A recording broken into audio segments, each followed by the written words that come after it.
दोस्तों मैं आज आपको बताऊंगा गौतम बुद्धा ने जो 3 पिटक के बारे में बताया था, या जो बुद्धिस्ट फ़िलॉसफ़ी है वहाँ पे 3 पिटक की बात की गई है। तो ये क्या थे? सबसे पहले मैं आपको ये बताता हूँ कि पिटका या क्या होते हैं पिटका। तो गौतम बुद्ध ने कुछ अपने जो उपदेश दिए थे, तो उनके जो फॉलोअर्स थे, जो मॉन्क्स थे, जो शिष्य थे, तो उन्होंने जो भी उनकी टीचिंग्स थी तो उनको याद कर लिया था और फिर उन्होंने उनकी राइटिंग की थी।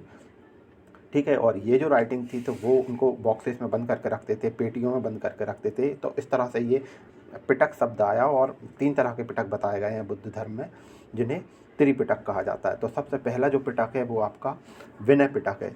दोस्तों जो विनय पिटक है, तो यहाँ पे जो जो बौद्ध धर्म था, तो वहाँ पे जो भिक्षु बन जाते थे, जो वहाँ पे ऑर्गेनाइजेशन था, संघ था, वहाँ पे जो मॉन्क्स रहते थे, शिष्य रहते थे, तो उनको किस तरह से डे टू डे लाइफ को जीना है, ठीक है, तो उनके लिए किस कौन कौन से नियम को फॉलो करना है, ये सारी बात विनय पिटक में बताई गई है। इसके अलावा दोस्तों दूसरा जो आपका पिटक आता है उसका नाम है सुत्त पिटक। दोस्तों जो सुत्त पिटक है, यहाँ पे बौद्ध धर्म के जो मुख्य सिद्धांत हैं उनके बारे में बात की गई है। ठीक है, ध्यान रखिएगा। गौतम बुद्ध के इसमें कई सारे उपदेश दिए गए हैं, कई सारी इसमें स्टोरीज हैं, तो विनय पिटक में, और ये 5 पार्ट में डिवाइड है। फिर से बता देता हूँ, सुत्त पिटक में जो गौतम बुद्ध थे तो उनकी अलग अलग जो उपदेश हैं, स्टोरीज़ हैं, उनके बारे में यहाँ पर डिटेल किया गया है और इसके 5 भाग हैं सुत्त पिटक के। सबसे पहला भाग है दीर्घ निकाय। अब इसमें गौतम बुद्ध ने लंबे लंबे उपदेश दिए थे, ठीक है, और इसकी जो राइटिंग है वो गद्यांश पद्यांश दोनों में लिखी गई है। दूसरा है मध्यम निकाय, तो इसमें गौतम बुद्ध के छोटे छोटे उपदेश दिए गए हैं।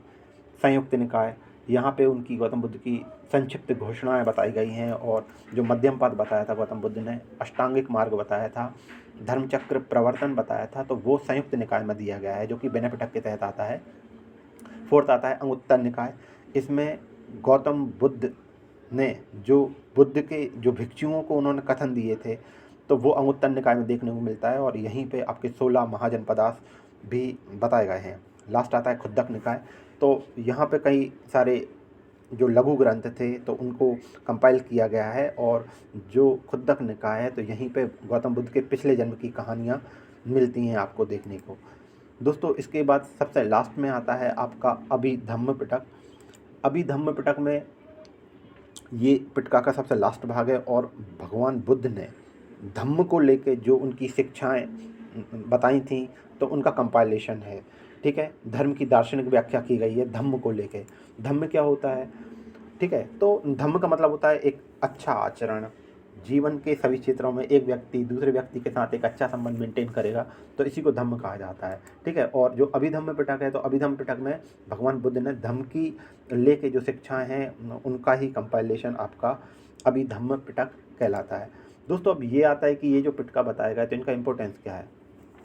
कई सारी जगह पे इनका यूज़ है, जैसे कि जो बुद्धिस्ट टाइम पीरियड था तो उस समय इंडिया की जो राजनीति थी, अर्थनीति थी, सामाजिक व्यवस्था थी, वहाँ का जो कल्चर था, म्यूज़िक था, ठीक है, उनका जो अटायर था, वेशभूषा थी, रीति रिवाज, ठीक है, वहाँ पर कैसा ट्रेड हो रहा था, कहाँ पे जोग्राफिक कंडीशन थी, तो ये सारी बातों की आपको डिटेल से जानकारी मिल जाती है। तो दोस्तों ये था हमारा पिटका के बारे में। गौतम बुद्ध के 3 पिटक हमने यहाँ पे डिस्कस किए। Thank you.